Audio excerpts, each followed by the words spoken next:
Hey, I'm Alex Rackle from Board Game Co., and this is News and Week in Review, where we're going to go over a variety of news pieces. The games I played, I actually forgot to do the games I played, but I don't think I played much anyway, so we'll see what we can go ahead and cover there.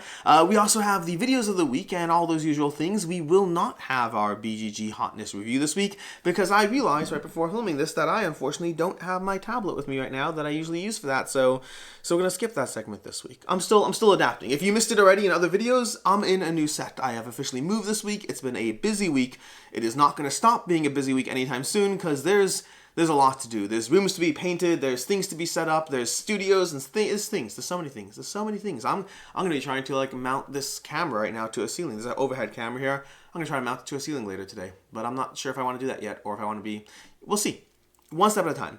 Anyways, let's go and dive into the news of the week. Starting off with, for news pieces, we have a few things. First of all, I'll be doing a panel together with Tom Vassell from the Dice Tower at Gencon. I'll throw a link to that down below, but if you want to go ahead and sign up, if you are going to Gencon, you can go ahead and get tickets to that event or whatnot. I don't even know how it works, so I'll have a link down below. Basically, I'll be doing a panel together with Tom on, I believe we're doing it on the nature of media in the board game space, things that have evolved and changed over the years. I have to check the exact topic and title, but we'll figure it all out. But if you want to see a panel at Gen Con, that will be happening, I believe, on Friday of Gen Con. We also have Wrath of Fire Mountain. This is the game we talked about last week where Eric Lang, together with, I'm blanking his name. Phil Walker Harding. Sorry, Phil. Phil Walker Harding and Eric Lang are doing a game together with GameRate called Wrath of Fire Mountain. It's got dinosaurs and moving terrain and stuff like that. You can go ahead and check that out. I'll still have links and timestamps to everything down below. Just no visuals, unfortunately, this week. Sorry. We'll hopefully have that back for you next week. We also have Uwe Rosenberg. Uwe Rosenberg's going to be working on a quantum tech-themed game, a quantum mechanics game. Apparently there's some sort of government grant involved, like 850,000 euro or something. I don't know exactly how or what that's working on, but I'll have a link to the article down below. But effectively, there is a government grant. They're trying to effectively make quantum mechanics a bit more understandable and relatable, but by making a board game around it that is hopefully makes it a bit more, I guess, relatable and understandable, part of your vernacular, as it were. We also have Game Brewer unfortunately shutting down. This is a sad one. Game Brewer has been, I believe, putting out games for 10 plus years. Maybe it's been 12 years. It's been a while. Game Brewer has been in the industry for a while, consistently putting out high quality games, just from components to the gameplay. They've consistently been putting out games for a long time. Unfortunately, in recent years, if you've been following their crowdfunding, you'll have noticed that they've gone from producing consistent hits again and again and again to having, well, less consistent hits. The occasional hit, a bunch of games that don't do as well, and it feels like that combined with the fact that the industry in general is having a bit of a struggle to a degree. I mean, don't get me wrong, there's plenty of money in this industry, but companies are having to struggle a bit more to lock in their share of the market effectively. And Game Brewer, unfortunately, is shutting down. They announced this on their Facebook page as well as putting an article on their blog. They are a consistent publisher in the space, and it feels like a big deal to see them going away. They have said all their Kickstarters are being delivered. All their Kickstarters and Game Founds are being delivered. So if you are a backer of their campaigns, you should be getting all your stuff, at least as of right now. But yeah, and then they also had a link to purchase stuff with discounts as well. Especially if you have backed previous games from them, you'll get further discounts as well. So if you want to go ahead and back things, add a further discount. If you're a subscriber as well, I think they had 20 crowdfunding campaigns, plus subscribers already get 25% off. So if you're a subscriber who's backed everything, you can get as much as 65% off on their games. So check that out in case you are someone who wants to help support them and get games at a good deal on the way out. But this is a big deal. They have been a big presence in the space, and they are unfortunately shutting down. We also have so if we have something going down, we have things going up as well. We have UK Games Expo. They are at 39,000 attendees this past year, representing a 26% jump from prior years. UK Games Expo is one it's a convention I have not gone to yet. I haven't gone to Essen or UK Games Expo, or honestly most of the international conventions I have not gone to yet. But I do plan on going to UK Games Expo at some point. They have talked about the fact that they will need to expand. They were up 26% in attendees, 31% in companies. They are looking to expand for next year to make it a bit more, give more space and room because they are unfortunately outgrowing their space in wherever they are currently. Speaking of outgrowing their space, Essen is completely full. Essen has booked all 6 halls with all the various companies that are going to be the exhibitors that are going to be there. I believe this is the first time they've ever done that, completely booking all 6 halls. Essen is already the largest convention, but they are at capacity right now. I don't know what that means for next year. I think in general, when an event hits capacity to like this, you usually see a few years before something happens to adjust that, just because it's hard. It's hard to, Gencon by now needs to move. Gencon's at capacity already. It's whatever. It's a separate conversation. But point is, Essen is completely full for the first time in its history, as far as I can tell. And speaking of Essen, they are also not going to be using AI art this year. Last year, they used AI art for their promotional banners, which it's weird because sometimes you have to realize who's in what space in the board game scene, because they're so disconnected as far as different areas. You have people who are buying games completely left, right, and center that might be rated a 6.2 on BGG, and the BGG audience wouldn't touch it with a 10-foot pole, but you go to a convention and they're selling out left, right, and center. That kind of thing happens.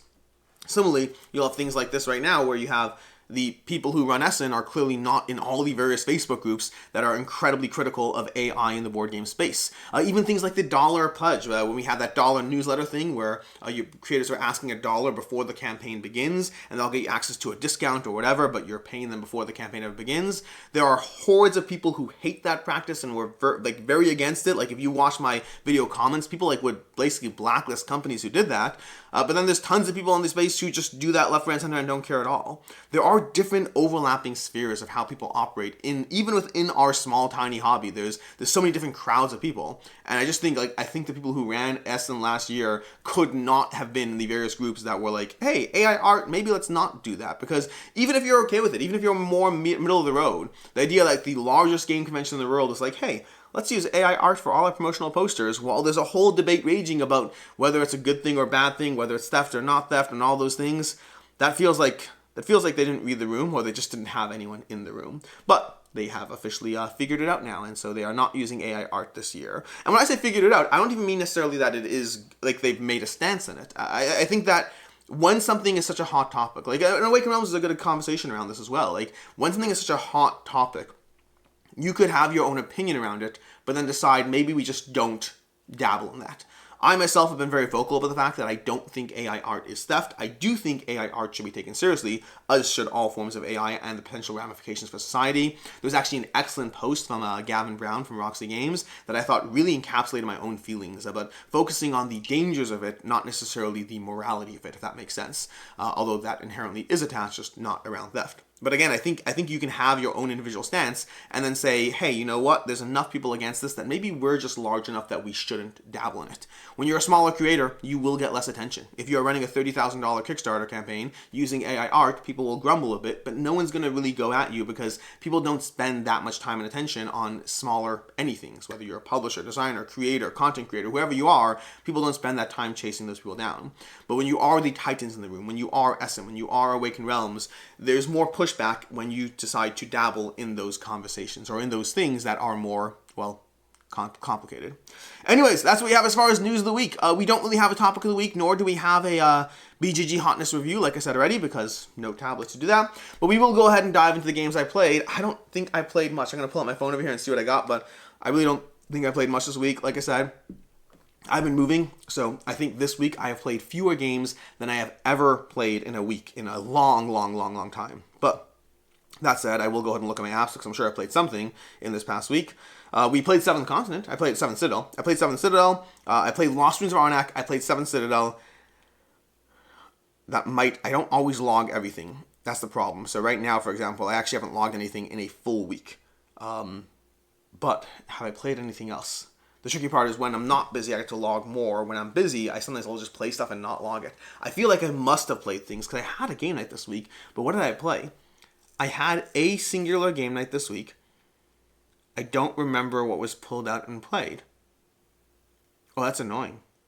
So I played something this week. I just don't remember what it was. Now I want to think about it. I had a game night. Oh, I know what it was. It's actually right over here. This is a coincidence because I'll be reviewing this shortly. I played Messages from the Stars. I got multiple games of Messages from the Stars in at game night this week. I feel like I played something else after it though. But I don't remember what that is, but I'm not going to focus. I'm not logging my plays this week. So basically, I've been moving. And moving does mean that I'm basically trying to juggle all the things I'm usually trying to do, but plus moving. So I'm trying to manage, GameFound, Board Game Co., family, travel, and Also, all the moving. Means I need to go ahead and disassemble multiple giant calyxes, reassemble them over here, move tables across, everything. All the moving stuff has to happen while juggling all the other responsibilities. So something's got to give. And one of the main things that gave was playing board games this week and logging the few that I did play. Now it's going to bother me what else I played. I think it was Tuesday night, or was it Wednesday? I don't remember what it was. I don't remember. I played games at some point this week. I don't remember what they were. It was a Message from the Stars plus other things. And then, like I said already, I also played 7 Citadel, and then I played Lost in Arnak. So I still played like 5 or 6 games, but or 5 or 6 plays. But that's not a typical week for me. That's usually like a day, maybe 2. So not a lot in the games I played category. But as far as telling you about those games, 7 Citadel. Let's talk about 7 Citadel. 7 Citadel, it's tricky for me because I played 7 Citadel, but I played the same thing that I played when I played the prototype back in the day, meaning effectively I didn't play anything new yet. So I basically replayed something I played 300 years ago, but I remembered it mostly enough. Like, I remembered basic idea. It's interesting. It's actually interesting that I remembered as much as I did. Like, I remember that I would be carrying a body. I remember that there was a room where the ceiling collapsed in. There's a prisoner to interrogate. I remember those basic interactions that were present. And so for me, it was kind of just jumping back into the game. But that said, I am excited to dive further into 7 Citadel, and we'll see how that goes. We also have Lost in Arnak, which is always delightful. Nothing new to say there. It just continues to hold up. It's consistently a good, fun game. And they have Message from the Stars, which I will not be talking about because I will be reviewing this soon. And I usually try not to talk about the games that I will be reviewing shortly. The reason it's on the table is I literally hope to be reviewing it today. So we'll see how that goes. Anyways, that as far as we have for the games I played. This table is dirty. I need a new table topper. Anyways, as far as the videos of the week. On Saturday, we had a review for Expressions. I overall enjoyed Expressions. I think it's a very solid game. My one complaint against it, my biggest complaint against it, was I think it has a lack of variability to it. That said, I actually got an email from the creator who said that they're putting out a little, I think it's a free print and play expansion or whatnot, giving you like goals or things to go for, similar to the missions in the crew, which I think would give the game greater longevity. Later on Saturday, we had a review for Gloomhaven Buttons and Bugs. I gave it a 3 out of 5. It's not for me, unfortunately. It's not a bad game, not by any means, but for me, it just makes me think of Gloomhaven, and I'd rather play Gloomhaven, or Jaws of the Lion if I want something more accessible. So kudos to them for making something so small, so accessible, to Joe Clipwell for designing it and all that. I think it really is a solidly designed and well done game. I just don't think I'm the target audience for like epic mini experiences. I want mini experiences to, well, be proper mini experiences, and epic experiences to be proper epic experiences. Later on Sunday, we had a month in review video going up, just covering the month in review as usual. And then later on Sunday, we had a more random questions video, going over a bunch of new questions. This is a series I've been doing, I don't know, it's going to be one every 3 to 4 weeks, just covering assorted questions, and you can participate. If you missed that video, you can go ahead and check it out and enter the poll. There's a little Google poll. You can submit your answer and be part of the data collection that will be sold to our AI overlords. I'm joking. It won't be sold to the AI overlords. It's already on Google Forms, so they already have access to it. On Monday, we had 2 back-to-back covering the usual crowdfunding campaigns. There are a bunch of crowdfunding campaigns to go over. It was a busy week, very busy week with a lot of games that I'm definitely interested in, and hopefully very few that I actually choose to back. On Tuesday we had a few videos. We had a Dark Blood preview. This is a sponsored preview for Dark Blood. I didn't have a chance to play this one myself. When it comes to preview stuff, like I'd say it's about 50-50 whether I actually table it or not, or whether Meg handles it on her own. But Dark Blood is not one that I got to table, but it did look very cool, and I am interested in it. I just haven't had a chance to table it myself.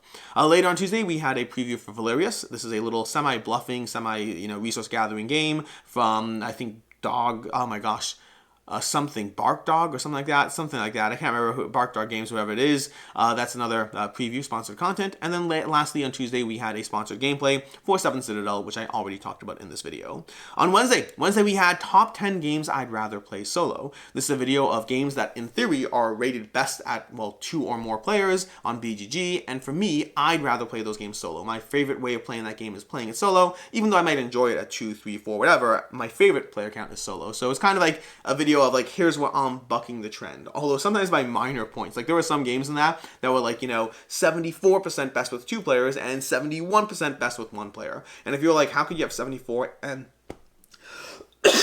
I'm getting over a cold, sorry. If you're like, how could you have 74% and 71%, don't they not up to 100, you can vote in multiple columns. So anything that it wasn't the most at 2 players and then I chose best at solo, that was where it was. Now, some were more controversial picks, others were not that controversial. On Thursday we had Things in Rings review. Things in Rings, I gave it a 5 out of 5. This is my first official 5 out of 5 this year. Like, there are other games that have come in that are high up. Like Slay the Spire, I think Slay the Spire was a 4.5 out of 5, I think. I don't think I gave it a 5 out of 5. I have to double check. But I think, honestly, a 4.5 out of 5 probably lines up for me. Primal Primal so far is still a 5 out of 5 as of right now, although I still need to play it more. But that one is one that I gave a 5 out of 5 a while ago. For me, when I'm counting my own numbers, I don't think of Primal as a 5 out of 5. I think of Primal as a... Sorry, I don't think of Primal as a new 5 out of 5. It is a 5 out of 5, it's not a new one. Things and Wings is the first official 5 out of 5 that I gave out this year. And if you're like, wow, you gave Things and Wings a 5 out of 5, but not Ironwood, which you were hyped about. Yeah, because I love Ironwood, but it's also a harder game table. Things and Wings has... I don't know. I think that there are different types of games I'll get a 5 out of 5. You'll have incredibly complicated games like Food Chain Magnate that are incredible, amazing experiences, and then you'll have things like Codenames. And I don't think it's a one-size-fits-all. It's a, what does that experience do for me based on what it's trying to do for me? Ironwood, I really liked. I liked it a lot, but then like when I think of like, I think for me, a big part of the 5 out of 5 is, am I always down to play it, period, full stop? Like, am I always just excited forever? Or is it like, you know, maybe I'm not in the mood today? That's almost like the difference between a 4.5 and a 5 out of 5. A 5 out of 5, I think I will never turn you down. I might suggest another 5 out of 5, but I would never turn it down. Versus a 4.5, that might be like a... yeah, I like it. I like it a lot, but not in the mood today. Ironwood, after multiple plays, shifted to that category. Primal still going strong. Things and Wings is still going strong. So Things and Wings was my first 5 out of 5. It is a lighter party game. It might not be for you, but for me, it pushes all the right buttons. Later on Thursday, we had a sort of a video. Well, not sort of video. It's definitely a video. It was a two-back or not. No, it's not two-back or not. Jeez. It was a... Play This, Not That. It was a Play This, Not That for things... No. So I'm like losing all my words today. It was a Play This, Not That for Solfoge versus Keyforge. Solfoge vs. Keyforge are two different games, both co-designed by Richard Garfield, or one might be fully designed by Richard Garfield, I don't know. Either way, both those games are algorithmically generated decks, where you basically buy the decks and then you compete against each other, but you don't really deck build in a classical sense. Both those games, I'm just comparing them, going through them, my experiences with both, what I like about each of those. I like different things about different ones of those games, and I don't know if I need either of those in my collection for right now, frankly. They're both in a weird space where I'm critical of elements of each, and I wish they kind of were... I wish we had the aesthetic of Keyforge with the gameplay of Solforge, frankly. That's what I wish we had, because as of right now, it's kind of a neither for me, at least right now. This video was filmed a long time ago. It hasn't gone up until now, because honestly, if you watch the video, you'll see some minor jumps and then some like weird offshoot with the audio. Basically, I lost like 7 videos a year and a half ago, or maybe a year ago. I lost like 7 videos, just completely gone. I deleted them by mistake, and I couldn't recover them, unfortunately. But I was able to recover a few of these 7 videos, and 2 of them I was able to recover, but with corruption on the files. So I got back the video, but it's a little bit weird. So if you watch that video and you notice things off, that checks out, because things are definitely off.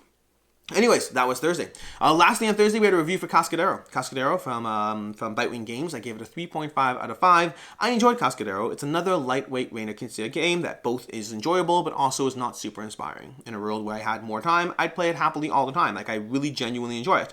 In the practical reality of having to make difficult choices about what stays in my collection on a regular basis, and where even 4s aren't safe, Cascadero, unfortunately, is leaving. Then lastly, on Friday. Friday, we had a video about my new set. Just a video, me talking to the camera, saying, like, hey, new set, who dis? I think I titled it. I like the title. I thought it was funny. But anyways, new set, who dis? This was basically just me being in the set, talking about just stuff going on. It was almost more of a proof. The reason I do videos like that is, first of all, I like behind the scenes content in general, but also to me, a lot of it was literally just testing things out. Like, I was just filmed it all, tested audio, did the things, and then it's like, hey, I'm going to talk to the camera and see whether the final result works. Because this is a new set, which means anything from echo to lighting to reflections of my glasses. Like, there's a lot of playing around when you're in a new set, and you will see that stuff iterated over the next who knows how long. And I'll be filming videos today that might not go up for several weeks. By the time they go up, the set may have changed, and you're going to see a constant rotation and cycle. And so I wanted to kind of address that in this video, just so you know what's coming, as I continuously twist and adjust and prod different things. There's so many different things that have to be managed. This surface is going to be changing. You'll notice the small gaps over here. That's because this tabletopper for this table is not wide enough for my typical videos. So I'm going to have to figure out how, I'm getting a new one, but until I get that new one, I'm going to have to figure out how to manage all these various things because it's a slightly smaller surface area. This is a new table entirely, by the way. Not new table. It's been my dining room / game table for who knows how long, but this is a bigger basement area, so this gets to be my studio and game table on the whole other half. I mentioned in the other video, I'll do a full video tour. I'll do a full studio tour at some point where we'll figure it out. But yeah, anything from the camera right now, which is on a tripod, which I don't like, it's going to be ceiling mounted at some point, but I want to make sure I want to make sure I'm comfortable with where the camera is. Things like lighting. Again, you might see reflection of my glasses even as I turn. I'm going to constantly tweak the lighting until it's exactly where I want, giving me both the lighting I need. I need another backlight thing. These shelves are going to be changing. There's going to be LED lights behind them. I'm going for a look similar to my main set that you've been seeing in videos for the past, well, 3-4 years now. That look has worked for me. Like, on the one hand, I like the idea of changing and mixing things up. On the other hand, it has worked. It's been consistent, and I don't mind keeping things the same, I guess, to a large extent. I don't want a blank wall. I do want games behind me, and so whatever. Point is, things are changing. Things are constantly going to change as I tweak and adjust, figure out how bad the echo is, decide whether to put sound damperers in this room, all those usual things.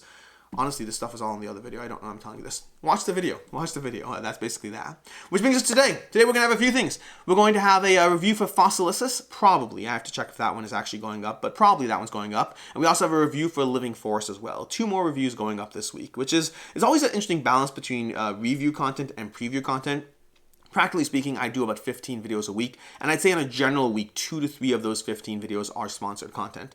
But the tricky part is sometimes you have a day like this past Tuesday where all 3 videos are sponsored content, and I don't love that. Like, it happens. It's a thing that happens. I'm going to contrast it with Thursday where not a single video is sponsored content. And that does make sense because you often have campaigns going up on Tuesday, but I often try to make sure that there's as much non-sponsored content as possible. I want this channel to feel primarily like a review channel, an opinion channel, and yes, there are sponsored content videos here and there because those help pay the bills. But anyways, point is, we have Fossilissus and Living Forest, 2 more reviews going up today. That was my point there.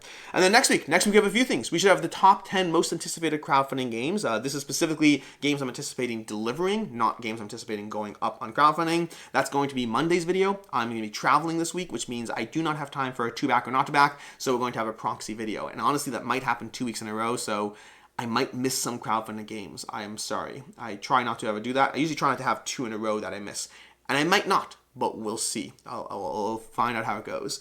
But anyways, that's going to be this video. So this Monday is going to be top 10 most anticipated crowdfunding games. And then later on, hopefully Friday, I guess. Hopefully I should have an Origins video covering or maybe Thursday even, I don't know. I hope to have a video go up later this week covering Origins Game Fair. I will be at Origins Game Fair, and I plan on, well, covering the show. I might have blog content, I don't know, but I also want to make sure I have show floor content, which I usually do, and I'd like to continue to do. So that would be the game plan for Thursday or Friday. Keep your eyes peeled to that. If you're not at Origins, you can live vicariously through that video. And if you are at Origins, come say hi. If you see me, stop me. Origins is a lighter one. It's much less busy, and that less busy means that I'm not rushing. Gencon's crazy. Gencon, I rush from meeting to meeting. Most other conventions, I have time to breathe and talk and interact, which I like doing. So if you see me, say hi, stop me, all that stuff. And that's basically it. Oh, and then the games on the table. I'd say that these are the games I'm going to be playing, but honestly, I don't think I will. I might play Castellans. I might. But for the most part, I think that these are just games I'm excited to have show up. These are all recent additions right now. We have Castellans over here from the Valerian universe. We have Zoo Tycoon, the board game over here, New Shores, the expansion. And then we have Marvel Crisis Protocol, which is going to require miniature assembly, which I don't usually do. But I think I'll make an exception for this one because the miniatures look cool, and I've been wanting to play this since it came out. I don't think it's a game I'm going to keep because I try not to get into collectible stuff. But it's a game I do want to try, so we'll see how that one goes. But anyways, these are some of the games I'm excited to have show up. But I don't know what I'll be playing because, like I said already, there's a lot to juggle. I'm going to IV Games for Brink. I am going to Origins for the Origins Game Fair. And I'm trying to juggle everything else I usually do in the time in between while also moving. So I'll see. I'm sure I'll be playing games. I don't know how many. In any case, until next time, I'm Alex Radcliffe from Board Game Co. I appreciate you being here. And as always, I hope you have a good one.